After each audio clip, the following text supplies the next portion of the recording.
Hey, my friends, welcome back to another episode of our Multipassionate series. And today's episode is for you, creative people.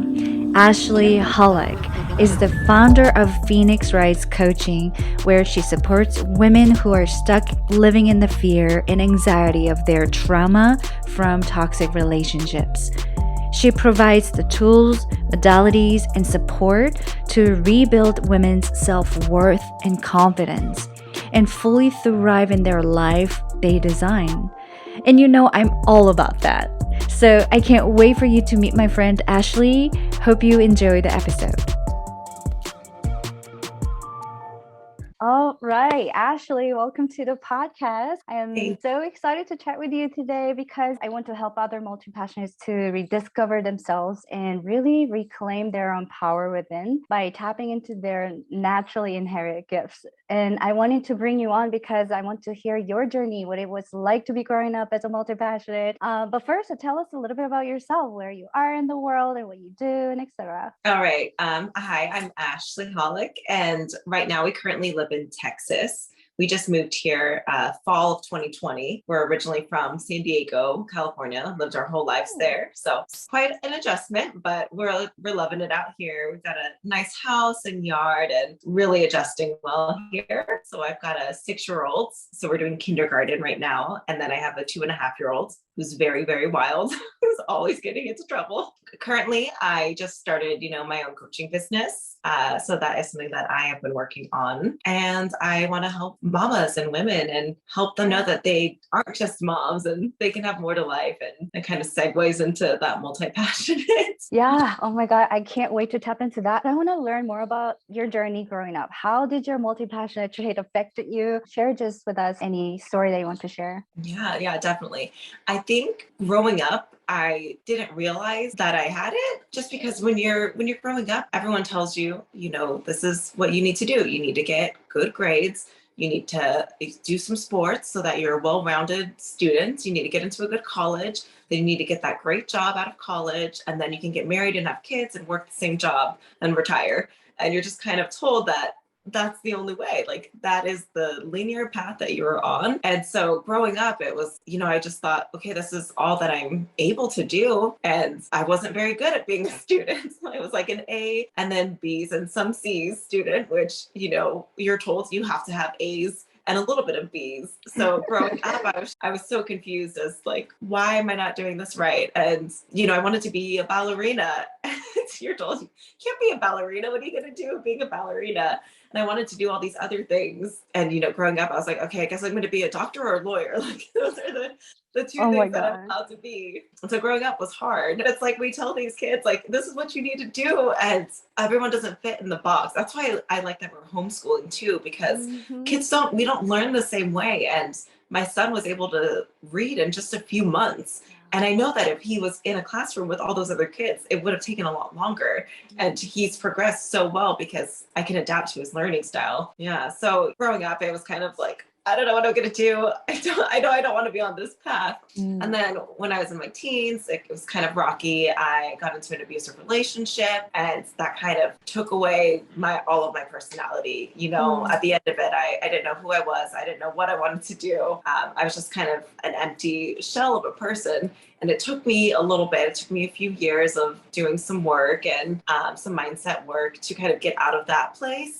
And then I met my husband and we got pregnant. So then, okay, I'm a mom now. And I was like, I'm going to be the best mom ever. And, it would come out with my kids. I'm the kind of mom who every month I would sit down with like our whiteboard calendar and I would spend about 2 hours just like planning out the whole day. Like that was my passion, just figuring out what we're going to do the whole month, what museums we're going to go to, what movies were coming out. I would get it all out there. I became very passionate about that. But, that started to wear on me because I felt like I was just being passionate for my family and not passionate for myself, right? And, I was working in the restaurant industry. I'd been doing that since I was 20 and I loved the flexibility. I loved being able to stay home. I always said I'm a daytime stay-at-home mom. So Yeah. I'm working during the day while my husband worked, and then I'd go to work at like 5. And I loved it. I loved that I was able to do that and make a lot of money in a little bit of time. But it started to kind of wear on me. Like, this is not Yeah. what it's about. You know, Yeah. I'm more than bring people ranch for their French fries, and be more than just a mom. And I felt like that was just my focus, was just being a mom. And so that's kind of when I started exploring. I was like, God, what else can I do? Yeah. And for like a long time, I felt like, oh, I can't really learn new things. Just because growing up, I don't really like learning. Like, I don't really like learning about geometry. Like, Okay, it let doesn't me excite ask me. you this. Did you have anything that you really loved learning other than school subject? Yes. So I love dancing. Oh, I love to dance. I did ballet for a long time. great. I only stopped when I was like 18. I did a few semesters in like community college. And even when I went to community college, I was just like, I don't really want to learn. I liked my English class, but I loved the ballet class. So I really love that. And I love singing.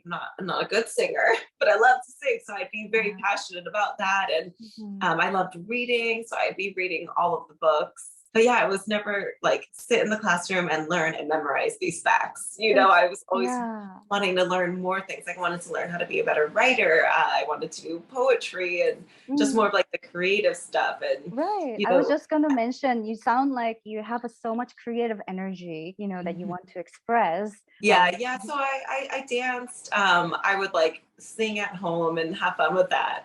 Yeah, it just kind of felt like pressure Mm. to like just do something that you don't love. And my dad was a computer engineer, so he's the opposite, and he would just be trying to help me with math all the time, and I'm like, I don't get it, And I always wanted to be creative, and I feel like it kind of got tamped down because it was like this isn't going to take you anywhere. Like, you can't be creative. What are you going to do with that? And I always, like, from a young age, I always wanted to help people. It's like, I want to do something where I'm helping others in some way. It was like, but I don't want to be a doctor, and I don't know if I want to be a psychologist. It was hard just growing up and feeling like I couldn't do what I wanted to do. I had to learn to love something that I didn't love. How did it feel like for you? Was it painful? Was you kind of like feel like I'm just getting by for doing something that I don't really like? Yeah, definitely. And I think, I felt like I was letting everyone down, like feeling Yep. the disappointment, because I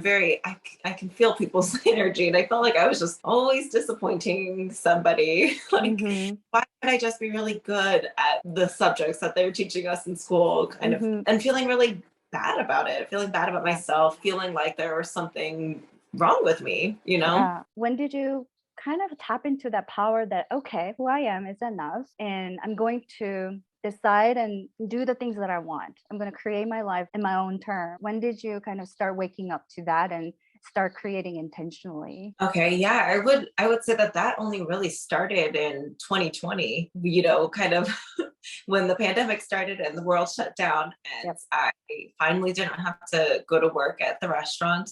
And I kind of was really dreading it at this point. I remember right before that happened, like a month before we shut down, I was helping someone with their to-go order, and I'm taking their card, I'm packing their food up and saying, have a nice day. Yeah. And this gentleman, he was being nice, but he was like, wow, you're such a good waitress. And it felt like a slap to my face. I was like, I am more than a waitress. So that really hit me hard.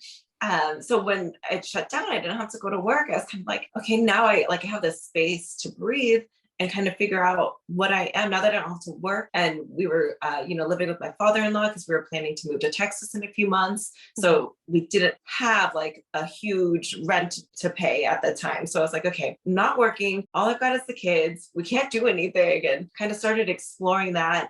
Started reading like Gabby Bernstein books. Oh my God. Yes, girl. I read The Universe Has Got Your Back, and that book, I swear, was like my spiritual reawakening.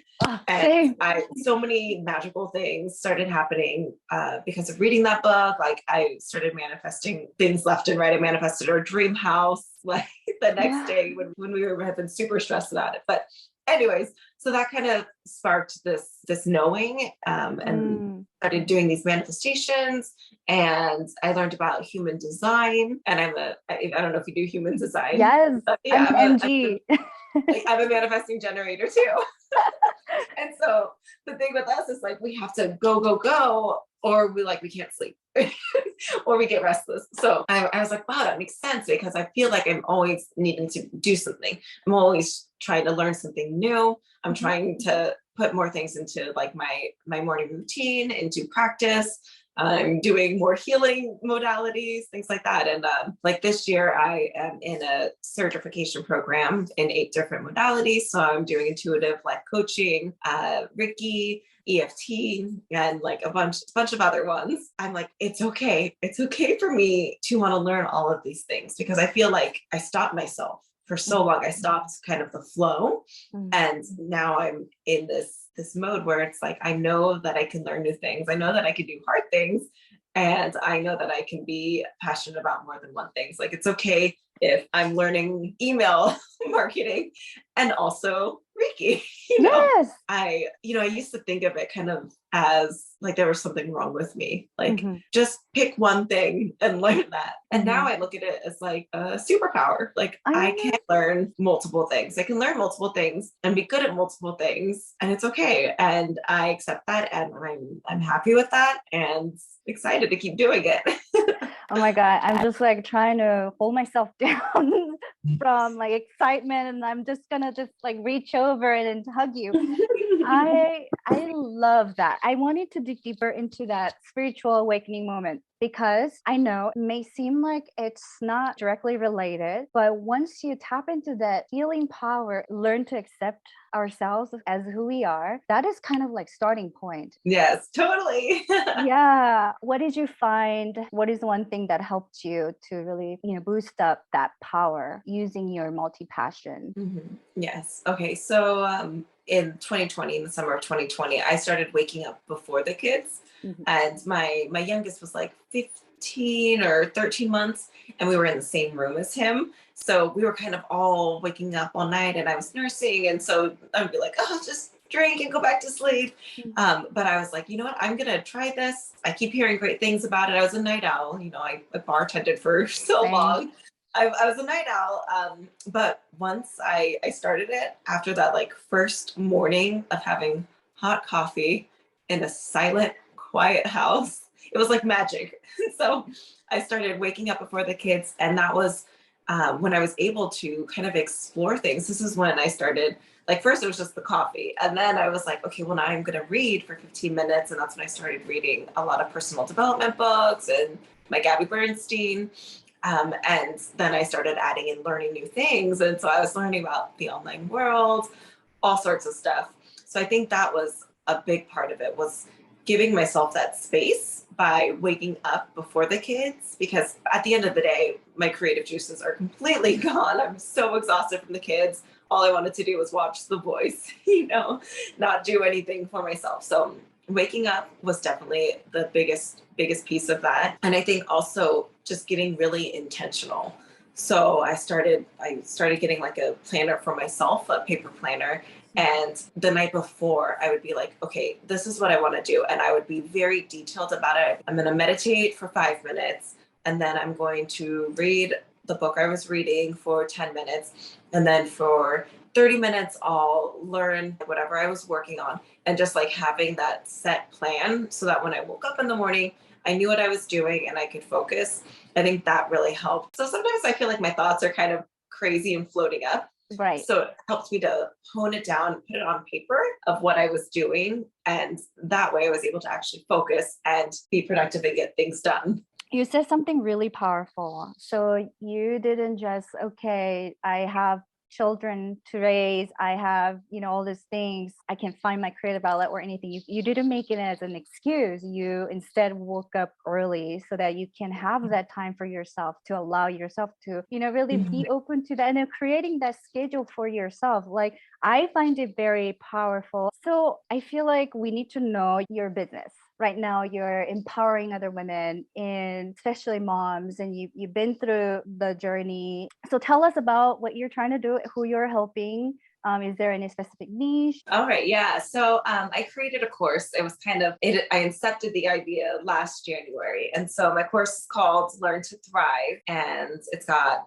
4 phases with lots of great info packed into them. And it's for moms who feel that their entire identity is being a mom, and maybe they're looking for something more, but they don't even know what that is. I help them to explore and uncover their passions, and maybe they just feel that they have no time, they don't have the energy. And my course kind of helps with all of that. And it's a combination of the woo woo spiritual aspects. I love And it. I introduce manifestation. I have my 7-step manifesting maven method in it. And I use that to kind of help guide them through making their dreams come true. But it also includes, like the concrete stuff, like setting goals that are like SMART goals and creating an action plan and keeping track of where time's being spent and where time's being lost. So it's a lot of concrete stuff, and also surrendering to the universe and just having faith and knowing that as long as you're working towards it, it will happen. That is so powerful. You kind of just like said it, it's like a nothing, but you did create an online course.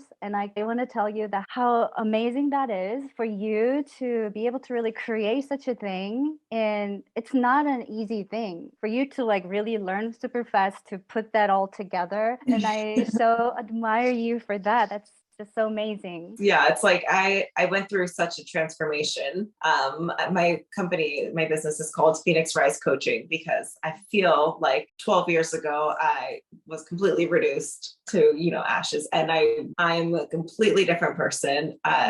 And so that's why I named my company that. And this course, it's created because I was there. I was stuck. I was feeling not passionate about my life. I felt like my kids were everything, and I wasn't putting myself first at all. I wasn't taking care of my needs. I felt like I had to be a martyr for my family. I felt like my needs weren't important. And like doing the market research for my course, I'm hearing all these moms saying the same thing. And I'm just so happy, because a lot of the things that I teach in my course address all of these issues that all of these moms have. And it doesn't have to be that way. We don't have to feel that way. No, we don't. So reach other mamas and just help them and show them a different way, and hopefully teach them to thrive as well. That is just so powerful, and I can't say enough how amazing you are, because not only I'm so grateful that we met, I just honor you for doing the work and really continually following your calling, following your passion, and embracing. And I know, and it's like I have so many other things that I want to learn and explore, and people that I want to help and branch out to. So focus right now, focus on this, and then start expanding. But I know there's going to be, it's freeing knowing that this isn't what I have to do for forever, and that I can, move on and upgrade and change and have different purposes to my business. It's so freeing to know that that's possible. If I want that it's possible. that is so liberating. Yeah. What would you say one simple action that people can take this week to embrace their multi-passion? I would say do what makes you happy. Do what brings you joy. Make sure that it feels good in your body. If it doesn't feel good, don't do it. Awesome. Okay, Ashlee, I only have one question, but before, where can people find you? Okay, yeah, I am on Instagram and Facebook. Instagram, it's at Ashlee with 2 E's _ Hoelck, HOELCK. And then I'm on Facebook. I'm pretty sure it's the exact same on Facebook. I have the same pictures on both, but I'm more active on Facebook. And then on my Instagram, I have all of my links and a little link tree in my bio. Awesome. I'll make sure to leave it in our show note. The last question is, what one piece of advice would you give to your younger self? Yes. Okay. So my younger self kind of be similar to what I'm telling people now. And that's do what brings you joy. Do what lights you up. And it's okay. It'll be okay. Yep, it'll be okay. It'll be okay. Awesome. Thank you very much. It was so much fun. And thank you for being on the show. Thank you for embracing who you are. And thank you for owning the authentic power that you are. It was so fun to chat with you. Yes. Thank you so much for having me. That wraps up this episode, and I hope you enjoy the conversation. If this story served you in any way, I'd love for you to leave your review on this podcast. Don't forget to connect with me on my Instagram, Multipassionate Genius. And if you have a story to share, I would love to feature you here. So send me a message on my Instagram. Lastly, no matter what, I believe in you and I'm rooting for you. So go out there and create the life you want.